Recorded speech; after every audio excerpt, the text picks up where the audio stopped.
Before we get started, I have a quick favor. I've been self-funding the Finding Genius podcast for 5 years now. I've done over 3,000 episodes. And as you can see on YouTube, we're up over 1 million views on the channel, which is fantastic. The next thing I really want to push on is to get up to 10,000 subscribers. Because once we do, we'll be able to put a donate button and we'll be able to solicit donations to help keep the podcast running and to also get the Finding Genius Foundation moving along. We have a big project studying anxiety, depression, and PTSD and working on a product to help people overcome these problems because I've seen them explode recently after the last 2 years of the whole virus situation. So if you would, please subscribe to the podcast. That would help us tremendously. Give us a thumbs up and check in the description for Buy Me a Coffee. It's about $5. If you could buy me a coffee, I'd really appreciate it. It would help keep the channel going, and I love coffee. Thank you. Forget frequently asked questions. Common sense, common knowledge, or Google. How about advice from a real genius? 95% of people in any profession are good enough to be qualified and licensed. 5% go above and beyond. They become very good at what they do, but only 0.1% are real geniuses. Richard Jacobs has made it his life's mission to find them for you. He hunts down and interviews geniuses in every field: sleep science, cancer, stem cells, ketogenic diets, and more. Here come the geniuses. This is the Finding Genius Podcast with Richard Jacobs. Hello, this is Richard Jacobs with the Finding Genius Podcast. My guest today is Nate Klemp. He's the author of Open, Living with an Expansive Mind in a Distracted World. He's a New York Times bestselling author, philosopher, founding partner at Mindful magazine, co-author of the book The 80-80 Marriage, and now this new book called Open. So welcome, Nate. Thanks for coming. It's really nice to be here, Richard. Thanks for having me. Yeah, tell me a bit about your background. What led you to creating the Open book? Yeah, well, my background is really as a philosopher. So there was a junction point in my life when I was in my early 20s where I was deciding between being a jazz piano player and a philosopher. And I decided philosophy was like the more pragmatic option for me. So that's what I ended up doing. And then somewhere along the way, I was actually getting my Ph.D. right at the end of the process, had a pretty serious bike accident, and fell into a lot of anxiety and depression and realized that while I had been accumulating all of these amazing theoretical tools, I didn't really understand the basics of how to manage or navigate my own mind. And so that really set me off on an exploration of tools like mindfulness, yoga, things that I would call technologies of the mind that are really tools for forming new experiential habits versus writing really interesting theories. And so that's what I've been doing for the last 15 or so years. And really the idea behind Open is I wanted to approach our current condition with tools that we can all use to live more skillfully in the modern world. And as you know, we live in a world where we are just deluged by distraction, deluged by political polarization and outrage. And so that was kind of the goal of the book. So is the book an instruction manual for people to live a less distracted life, or is it more your recollections and reminiscences of what you did to help yourself? Like, what's the focus of it? Yeah, I would absolutely say it's a manual on tools we can use. And maybe the best way to get to how that works is I like to think of key distinction in the way we approach life. That's sort of the starting point of the whole book and my perspective. And that is that at any given moment, we're either closed or open. And what I mean by closed is closing down could entail basically finding ourselves falling into a pattern of digital distraction, closing by going on social media or getting addicted to our email or our texts. That's one more internal version of closure. But then another more external version of closure is this kind of closing down to anyone who disagrees with us about politics. That arises as political polarization. So the thesis of the book is really that we are caught in a unique moment of closure where we are just closing down both in the form of digital distraction and polarization. And the question then becomes, okay, well, if we're living in this more closed state, and that's undesirable, and I think for many of us it is, what are the tools we can then use to cultivate more openness in our experience, in our mind, in our interactions with others, people who disagree with us, people who voted for the other political candidate, etc. I don't know if it's closed. I mean, the people are siloed. They're still getting plenty of information, but it's just kind of a narrow spectrum from a few people. but I don't know if they're closed to information. Yeah, but so that's what I would incorporate that into my definition of closure, that if your information is all coming from one particular vantage point, yes, you're getting information, but are you encountering the world in an open way? I would say no, because Makes sense. all the information that's coming to you is supporting one particular perspective. And as a result, you're sort of closing in on a particular point of view with no challenge, no contestation, no attempt to really understand the other side. Okay. Yeah, and someone that's on social media all the time, I mean, again, they're not closed, but they're closed to everything outside of that. They're this strange, echo chamber of people commenting with no faces. It's weird. Yeah, exactly. Well, and not only that, but I think that the behavior is often happening automatically without a whole lot of thought and without a whole lot of awareness. And so that's another, if we were to sort of like keep defining this closed versus open distinction, when we're more open, there's a little bit more awareness. Psychologists call this meta awareness. That's the ability to like stand back from our experience, see what's happening in our own mind, choose more freely how we want to be in the world. And for many of us, our relationship to technology has become a kind of addiction. In fact, most scholars who are looking at this say it's very similar to other forms of behavioral addiction, things like an addiction to gambling, an addiction to shopping. And so that's the kind of closure I'm getting to, is that there's not a whole lot of freedom going on. But I think the good news is we can cultivate that kind of freedom. We can cultivate that more open perspective and way of living. It's just a matter of breaking some of those habits. So, I mean, what does the instruction manual of the book tell you to do?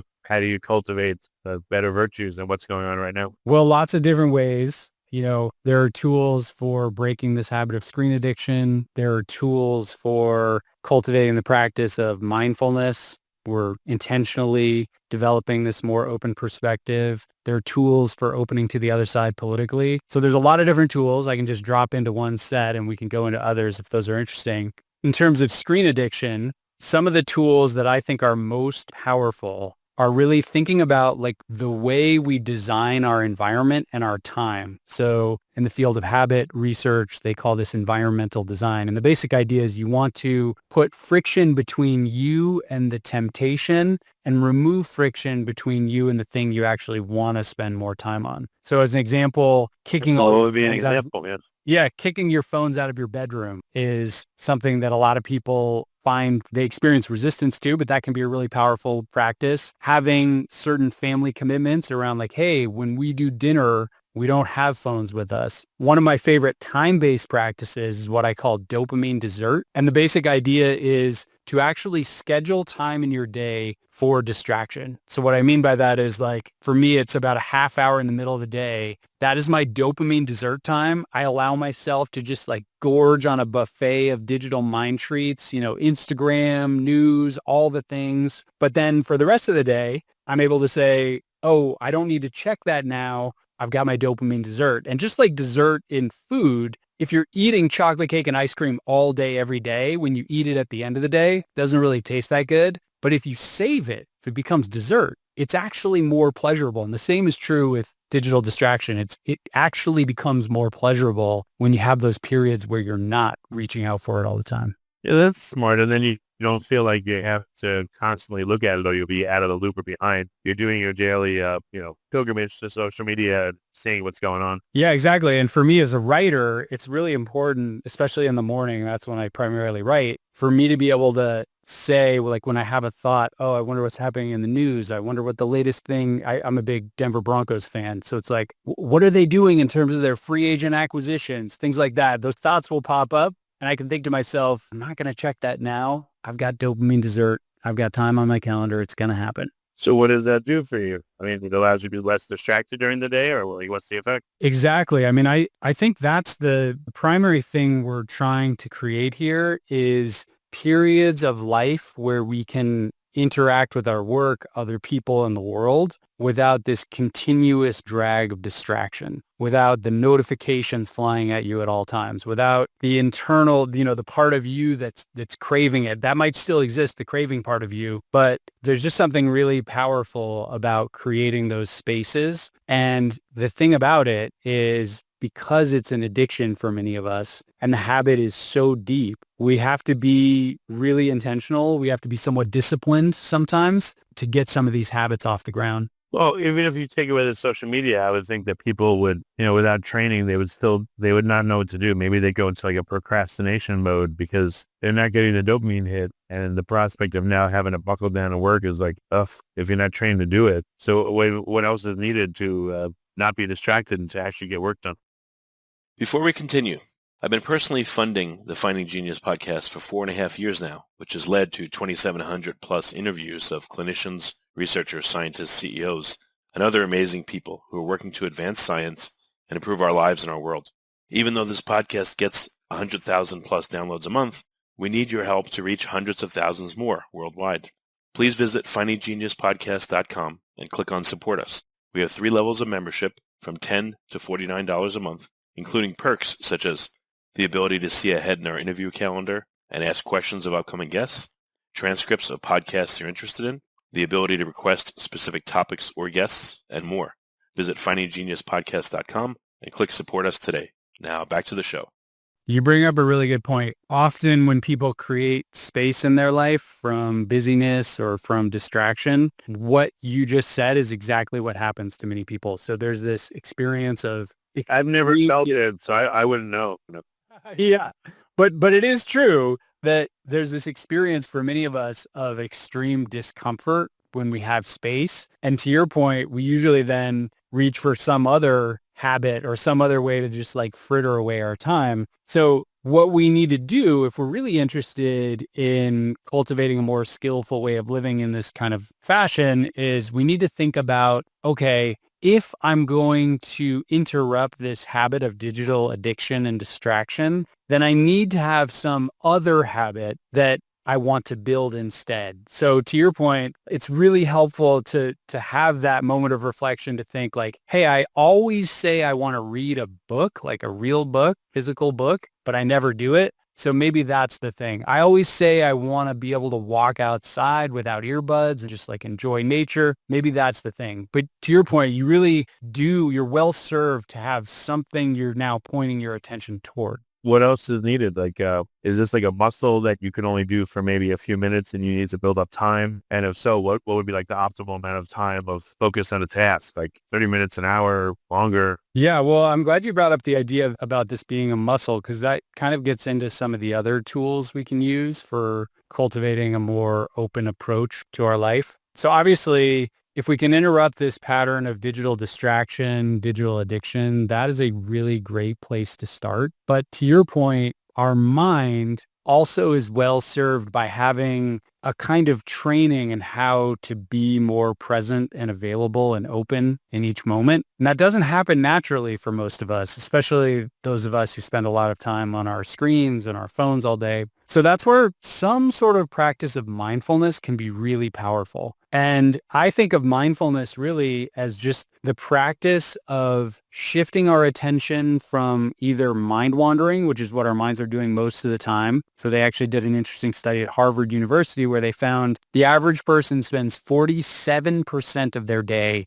just lost in the state of mind wandering, thinking about the past, thinking about the future, what they're going to do later, etc. And that mind wandering is actually correlated with things like anxiety and stress. So if we want to break that habit, it's simple but not easy. And what I mean by that is we're basically reorienting our attention from the wanderings of the mind or the random scrolling on Instagram to whatever is happening here in the present moment right now. That might be a sensation in your body. That might be the sounds. That might be what's happening in the visual field. But just basically coming back into contact with the present moment. That is the essence of mindfulness. And that really is a muscle that we can train. Every time we do that, it's kind of like doing bicep curls for the brain. That's a expression that was Dan Harris, the author of 10% Happier, came up with. But that's the basic idea, is that we are building this muscle of bringing our attention back into the present moment. But what do you notice as you're training this muscle? How do you know when it's fatiguing and it's giving out? What do you do this like in the beginning part of the day, the end part? Do you need a lot of willpower for it? What does it feel like? Yeah, well, so there's an important distinction here when we talk about training mindfulness or training this practice of present moment awareness between formal practice, which is where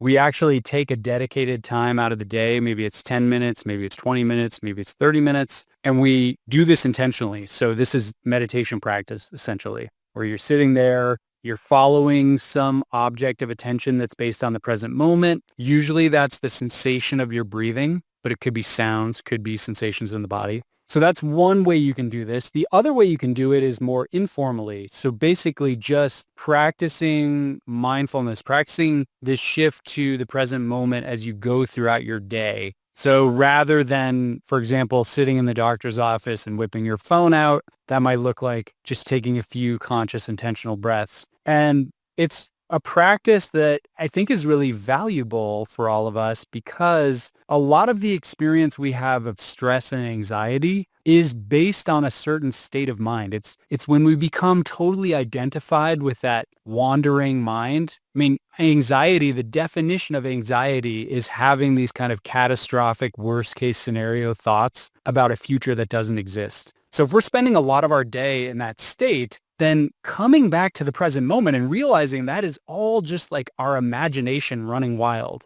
and coming into contact with everything is okay right here, right now, that's a really powerful anchor. That's a powerful way to shift out of this perpetual state of stress and anxiety that many of us find ourselves in. But if everything's okay now, then why wouldn't you say, well, what about the future? What about tomorrow? That's what's bugging me. That's what's worrying me. Right. And that's fine. And I think there's certainly a place for thinking about that. But the ordinary habit of the mind isn't to just think about that once or twice. It's to obsess. It's to ruminate, right? So it doesn't really help if I'm thinking about that future presentation that's going to happen tomorrow 1,000 times, right? It's good for me to think about it like 5 to 10 times. It's good for me to take some time to plan it, to practice it. But the rumination, the obsession, that can create a lot of suffering in the world and for ourselves. So that's where if you can have an anchor or a practice of mindfulness that allows you to come back into the present moment without checking out, because that's kind of what the whole digital distraction thing is all about.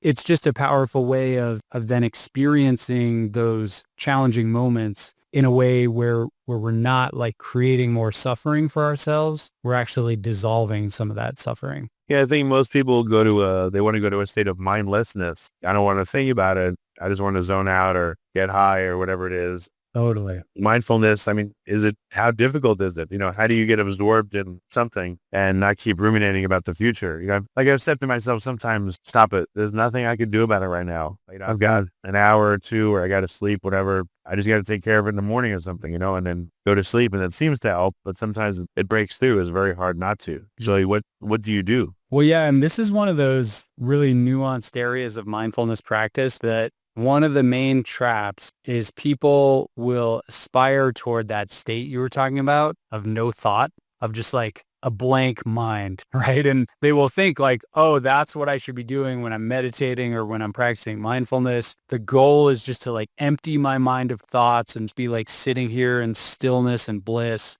And that may happen. And when it does, that's awesome, super cool and interesting, but it often doesn't. And so the practice then becomes, okay, my mind is all over the place. Can I see that that's happening? So they call this like the magical moment of awareness or mindfulness. There's a way in which ordinarily we don't even see that we're lost in this stream of mind wandering and thinking. Like it's happening below the level of awareness. So simply seeing that that's happening, I mean, that is like the magic moment, because at that point you actually have a little bit more agency and choice, and you can think to yourself, okay, like I can keep obsessing about this thing and that's fine, or I can see if I can come back and arrive here in the present moment. And I might do that by just taking a few breaths, by noticing the sensation of my breathing, by noticing like the sensations that arise with the thought. So these are all things that are happening now in contrast to the mind, which is always happening in the future, in the past, 10 years from now, all over the place.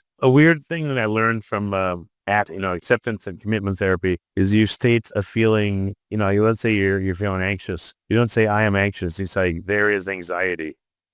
It's weird. It helps. It doesn't, 100% do it for me. It takes the edge off. I have no idea why. It's very strange to depersonalize it like that, but it does. Well, and that right there is that idea of meta-awareness, because without meta-awareness, without awareness at all, I am my thoughts. I am my emotions. So like I am depressed. I am sad. I am afraid, right? We basically attach our entire sense of self to this emotion. And that's where we get into trouble. That's identification, where there's a just like pure identification between who we are as a person, our identity, and this emotion. And what you're pointing to is this very subtle move of saying like, there is anxiety, there is sadness. The reason I think that works so well is you're creating this moment of awareness where you can see that you are not totally identified with that emotion. Like the anxiety is happening, you can watch it happen, but it's not you. It's like happening in your body. It's moving through your mind, yes, but there's something that's watching that whole experience go down. And that's probably more you than the experience itself. So it really is a powerful thing to do. I think that's something that people who are listening to this can experiment with next time during the day when you feel anxiety or you feel stress or sadness or a challenging emotion. See what happens when you just make that little shift to like, there is anxiety, there is sadness, there is stress. Yeah, I liken it to, again, taking the edge off. Like I've seen, I do yoga sometimes and, 3 or 4 sun salutations, it'll lessen anxiety, again, maybe 10, 20%. And then sometimes that allows you to be free enough to act or to help yourself more from there. So I guess if people can cultivate a few different things they could do, like go out in the sun, close your eyes, just sunbathe for like 15 seconds, 30 seconds, all these things, if you take the edge off, you can get there. You can help yourself better. Yeah, I think that's right. And I like that you brought up yoga. I also do quite a bit of yoga. And I think that it's important to remember that when it comes from shifting out of those traps of closing the mind, things like screen addiction, political polarization, we can have a really expansive toolkit and we can all have our own unique toolkit. So, we've talked about things like mindfulness and breaking the habit of screen addiction. Those tools are amazing, but I am very aware that there are so many different tools we can use to make this shift. So it could be like travel or like you say, time in nature, or being in the sun, or, taking a walk, right? The toolkit here is huge and expansive. And I think the real practice, maybe the most important practice, is for you as an individual to just think through, what are the things I do that give me access to this more expansive, more free way of experiencing my own mind and my life that help me break out of that state of feeling gripped by stress, gripped by anxiety, gripped by political outrage, gripped by your device. And how can you then build those into your day? Also, to the time duration, it seems like when I'm overwhelmed, or I know people are overwhelmed, it's like, all right, what's one thing I can do? Or can I do something for like 2 minutes, literally with a timer, or 5 minutes without a timer? These small, like bite-sized, again, remedies seem to help. They're really quick, but they're really small things, so they're not overwhelming to do, and you feel better. I don't know if you go into time very much on these interventions or self-interventions. Yeah, well, so a lot of people, when they hear a podcast like this or read a book like mine, they will immediately say, I don't have time. And on one level, that's true. But on another level, if you look at your day closely, for most of us, we have hundreds of these little throwaway micro moments. Maybe that's the time between meetings, or it's the time you're walking from your car to Home Depot, or it's the time you're in the elevator, right? Like we have hundreds of these moments. So we have the time. We're just choosing to use that time looking into our phones. And that's okay. Like I'm not anti-phone, right? So I'm not saying never look into your phone, but what if you were to take 20% of those moments and use them to make or have this like micro experience of mindfulness, a micro practice of gratitude, a micro practice of, movement or whatever it is, all of a sudden that is radically transforming your day. So that's kind of the practice that I encourage people to think about, is that really integrated practice of how you just transform some of those ordinary moments from being an opportunity to go on Instagram to being an opportunity to cultivate some other more wholesome, more rewarding quality of mind. Other tactics or techniques in the book that we haven't spoken about that would be very useful for people? Yeah, well, you mentioned breathing and yoga, and I think that's a really powerful technology. The way I would differentiate that from meditation and mindfulness is that in mindfulness practice, you're really training the skill of being with things as they are. So like training your ability to stay with anxiety, training your ability to stay with stress, that's super powerful. But what mindfulness often doesn't do is change the underlying biology that creates stress or creates anxiety. And that's where practices like breathing and yoga can be extremely powerful. So just to give you a simple one, there's a practice that I call extended exhale breathing, where you're just breathing out twice as long as you breathe in. So exhale for 8 counts, inhale for 4 counts. Super simple practice. But one of the things that happens with this practice is you're actually hacking into your neural biology to slow down your heart rate, to initiate the relaxation response. So that's a really simple version. Doing yoga practice, that's a longer, more formal way to do it. But there are a lot of ways that you can basically change the underlying biology of stress in the moment. I have a strange question about the breathing. I don't know if I'm the only one, but I had to sit there and think about it. I thought, okay, if I'm breathing out twice as long as I'm breathing in, how come my lungs take this after a while? How am I getting enough oxygen and stuff? Then I thought, well, oxygen is 19 to 21% of the atmosphere. Carbon dioxide is like, I don't know, parts per million. So one breath in, you're getting a ton more oxygen than you're breathing out carbon dioxide. So maybe it's okay and I'm not going to choke or not be able to breathe or pass out or who knows. But maybe it's ridiculous, but have you ever had anyone that worries about the breathing for that reason or for any other reason? Yeah, no, I mean, I think it's a legitimate worry. And I'd say a couple of things. One is you want to make sure if you're doing any sort of breathing practice, you're doing it in a place where you feel really relaxed. You never want to force the breath. It's always like from a place of relaxation. And if you feel like you're straining, you want to pull back on that. So that would be thing one. But then the second thing is when it comes to stress and anxiety, often it's because we're over inhaling. We're like loading our system with too much oxygen. So sometimes like cultivating, like building more CO2 in the body and the bloodstream is actually a really powerful tool for ameliorating some of that anxiety. And the body has a way of making sure that it's well fed in terms of anxiety. But like, if you think about stress, like you just got really tragic news. The first thing you do is like a huge inhale, that sort of thing. And that's fine. But if you never exhale that inhale, then all of a sudden you're creating an imbalanced pattern that's actually like driving the stress and anxiety. So what I would say is like your body will tell you when it needs more oxygen, but generally we're over inhaling and under exhaling. Okay. Yeah, one other thing I've learned too, if you're having a stressful day, if you could find a place to lay down, even for 5 minutes, even if you're laying on the floor, we'll throw a blanket down or a towel, whatever it is, or just Totally. if you just lay, it really like calms you and resets your system and takes the weight off your joints and all that. That seems to be a really good intervention. You don't need to sleep or anything, but it just helps. Well, and there's a beautiful practice from the tradition of yoga that's called yoga nidra, which in Sanskrit means yogic sleep. And it's exactly what you're describing. And there are all sorts of tracks you can get, guided practices. I actually have some on my website, nateklemp.com for free. But you can get them anywhere. There's tons of YouTube videos, apps on your phone. They're yoga nidra guided tracks, which basically will guide you as you lie there to just systematically relax your body at different points and cultivate these ultra deep states of relaxation, which aren't quite sleep. I like to think of it as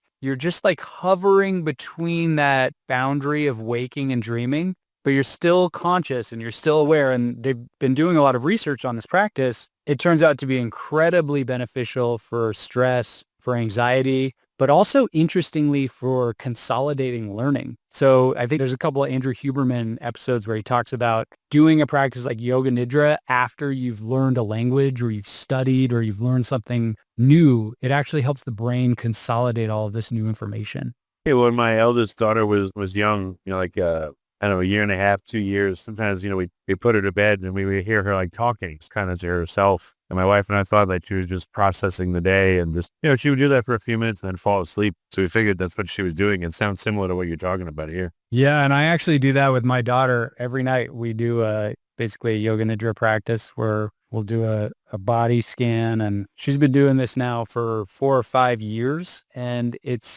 yeah, it started during the pandemic when we were all stressed out and she was really stressed out, and it has just been like a daily ritual. It's like part of our life now. And I think it's really helpful now that she's a teenager to have that place where she can kind of like let go of some of the stress that she accumulates through the day and transition into sleeping. That's really cool. Well, that's great. Yeah. So what kind of commentary have you gotten from your open book? What are people saying about it? Yeah, I mean, I think that mostly what I hear is people really resonate with this idea that we're closing down, both in the sense that we're like compulsively checking our technology, but also I think people really resonate with this idea that now more than ever, we see our political opponents as the enemy, as somehow, deranged and rather than just having a different perspective. And so my hope is that these tools can help us at a time where these divisions are just so deep. And my ultimate goal for this book is not only the goal of helping individuals live better, less stressful lives, untether them from their phones, but also that we could start having more conversations across party lines and conversations with people we disagree with the relative we think is crazy, whatever it is, right? Just like I think that's a real powerful antidote to the forces we live in. Yeah, I've heard people say, "Oh, I don't know, so and so is conservative, but they're actually okay. They're not so bad, Or so and so is liberal, but they're okay." It's like as if they were a monster, but then you met them and talked to them, they're not a monster. It's weird. Exactly. And so I think one of the practices we haven't talked about, which I think is really essential, is to intentionally spend time talking to people who you disagree with. And in the book, I talk about, I live in Boulder, Colorado, which is this very like liberal enclave. And, for me, I'm sort of one of these like pro gun control, like never had a gun kind of people. And so I spent time getting my concealed carry permit from the National Rifle Association. And it was like completely mind-blowing. I mean, these are people who I would never interact with in my ordinary life. And it was really powerful for me to see that, yes, I might disagree with these folks politically, but there's a shared humanity here that often falls out of the conversation that we often forget about. So I think that's a really important thing for us all to cultivate, because we're living in media ecosystems that promote the exact opposite of that all day, every day. We're often living in social ecosystems where we tend to cluster with like-minded people. We tend to talk about politics with like-minded people. All of that makes our views more extreme and closes us down to each other. Yeah, it's really too bad. What kind of commentary have you gotten from the book? Have people used it to bridge the gap with people in their family maybe they don't talk to, or with friends that they've fallen out with? Or are they using it more personally for anxiety and mindfulness and feeling better? What are you seeing the actual uses of the book are predominantly? Yeah, I would say that probably the primary use is that individual case study you were talking about. So people using some of the tools and tactics on screen addiction, people starting to practice mindfulness.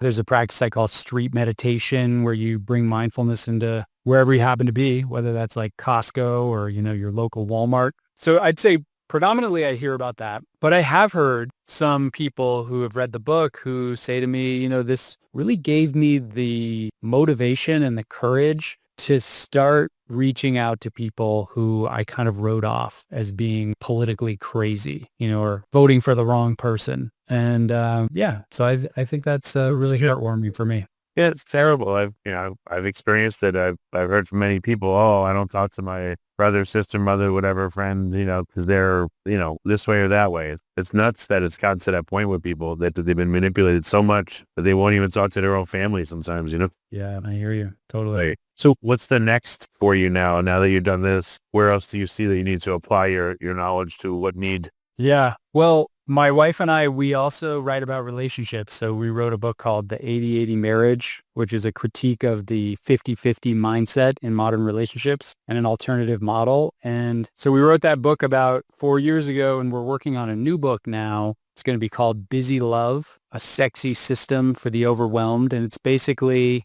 a book about modern relationships, how we can find more moments of connection in the midst of the sheer insanity and busyness of everyday life. So that's mostly where I'm focusing my energy right now. We're writing it. It'll be out in a couple of years. But that's what I'm up to these days. Very cool. So what are some resources for listeners? They should get your book open. It sounds like if they're a human being experiencing anxiety and depression, which everyone is, What are some other resources for people, or how can they start their journey with, with your philosophy and your thoughts? I would say the main thing they can do is if you go to my website, Nate Klemp, that's KLEMP.com, or 8080 Marriage, 80marriage.com. Either of those places, you can subscribe to our newsletter. It's called Klemp Insights. And basically, my wife and I, every couple weeks, write a newsletter with tactical tools you can use in your relationship or in your life. So I think that's like the main place that I would have people start. Obviously, we're on Instagram and all that stuff. But that's probably the best place. We also have a guide for couples, date night guide, just giving couples ideas on how to make date night actually happen, how to, what to do, those sorts of things. So that would be my main recommendation. Okay. Well, very good. Well, hey, thanks so much for coming on the podcast and revealing all these not really secrets, but just super useful, practical, helpful, down-to-earth tips to help people in their state of being, So thank you. Of course. Well, thank you so much for having me, Richard. I appreciate it. If you like this podcast, please click the link in the description to subscribe and review us on iTunes. You've been listening to the Finding Genius podcast with Richard Jacobs. If you like what you hear, be sure to review and subscribe to the Finding Genius podcast on iTunes or wherever you listen to podcasts. And want to be smarter than everybody else? Become a premium member at findinggeniuspodcast.com. This podcast is for information only. No advice of any kind is being given. Any action you take or don't take as a result of listening is your sole responsibility. Consult professionals when advice is needed.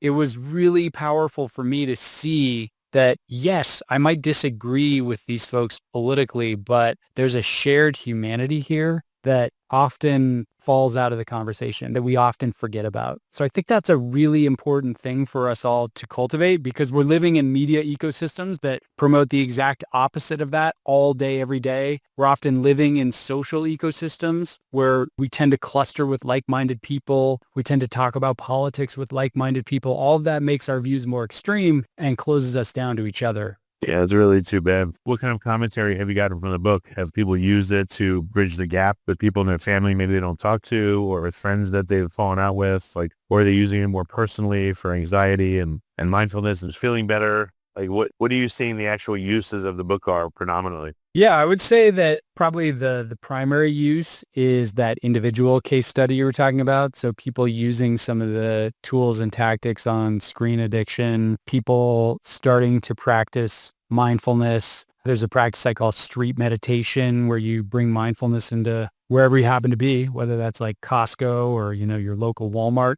So I'd say predominantly I hear about that, but I have heard some people who have read the book who say to me, this really gave me the motivation and the courage to start reaching out to people who I kind of wrote off as being politically crazy, or voting for the wrong person. And so I think that's really heartwarming for me. Yeah, it's terrible. I've experienced it. I've heard from many people, I don't talk to my brother, sister, mother, whatever, friend, because they're, this way or that way. It's nuts that it's gotten to that point with people that they've been manipulated so much that they won't even talk to their own family sometimes, Yeah, I hear you. Totally. So what's the next for you now that you've done this? Where else do you see that you need to apply your knowledge to? What need? Yeah. Well, my wife and I, we also write about relationships. So we wrote a book called The 80/80 Marriage, which is a critique of the 50/50 mindset in modern relationships and an alternative model. And so we wrote that book about 4 years ago, and we're working on a new book now. It's going to be called Busy Love, a sexy system for the overwhelmed. And it's basically a book about modern relationships, how we can find more moments of connection in the midst of the sheer insanity and busyness of everyday life. So that's mostly where I'm focusing my energy right now. We're writing it. It'll be out in a couple years. But that's what I'm up to these days. Very cool. So what are some resources for listeners? They should get your book open. It sounds like if they're a human being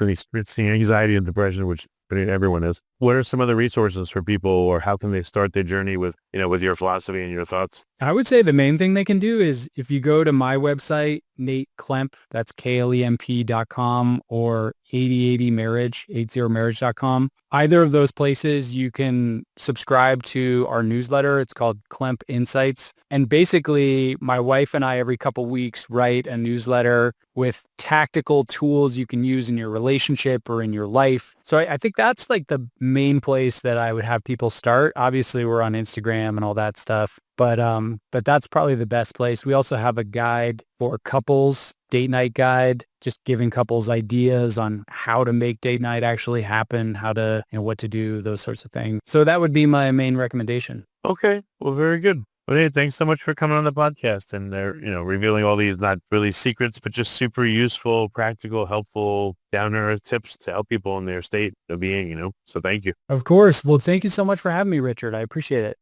If you like this podcast, please click the link in the description to subscribe and review us on iTunes. You've been listening to the Finding Genius podcast with Richard Jacobs. If you like what you hear, be sure to review and subscribe to the Finding Genius podcast on iTunes or wherever you listen to podcasts. And want to be smarter than everybody else? Become a premium member at findinggeniuspodcast.com. This podcast is for information only. No advice of any kind is being given. Any action you take or don't take as a result of listening is your sole responsibility. Consult professionals when advice is needed. Richard, I appreciate it. If you like this podcast, please click the link in the description to subscribe and review us on iTunes. You've been listening to the Finding Genius podcast with Richard Jacobs.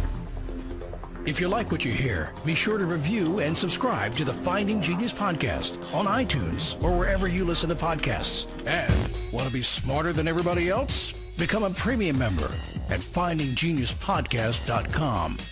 This podcast is for information only. No advice of any kind is being given. Any action you take or don't take as a result of listening is your sole responsibility. Consult professionals when advice is needed. No advice of any kind is being given. Any action you take or don't take as a result of listening is your sole responsibility. Consult professionals when advice is needed.